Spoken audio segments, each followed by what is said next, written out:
nataony filazam-baovao ray zay milaza fa foana ny androm-panjakana eto amin'ny fitondrana ary mitsangana ny directeur militaire zay tsy marina velively izay.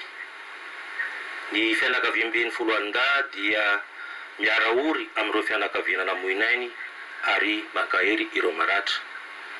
Alohan'ny atongavana ety izao moa dia nisy fanampim-baovao azo ho lazaiko eto satria araky ny zavatra misy zany dia fa voafehy tanteraka itoetra raha eny Ivato ka karazana bilan kely zany omeko ao amin'ny zavatra niseho androany araky ny voalazanao teo 3 maty ka 2 avy ao amin'ny Mpitandro filaminana dia ilay kapiteny sy ilay zazavao anankiray ary iray avy ao amin'ny Pioko dia tsy iza fa i kaporaly Black da Vahia Tsitomainty.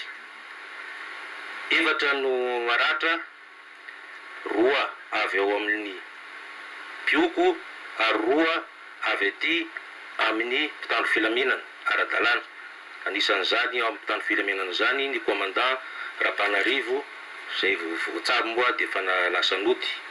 Fa teo anivon'ny polisy pirenena kosa dia nisy zay lazaitsika hoe balle perdue tany amin'ny aéroport tany Ivato naratra vokatry ny favakisan'ny fitaratra tany amin'ny toerana io.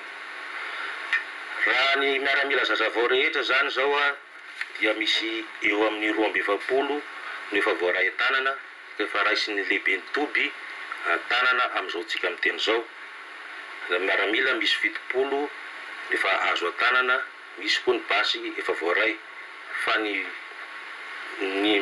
misy civil 4 zany tratra koa tao anatin'io Toby io mbola andalan'ny fanadihadiana zareo eny toerana. Efa raha ny olona nieritreretina nitroka moa zany dia efa voaray anisan'izany Caporal Black zalazaiko anao efa maty fa tsy misy tsony zany ny ainay hoe any ivelan'ny Toby mbola ho tadiavina.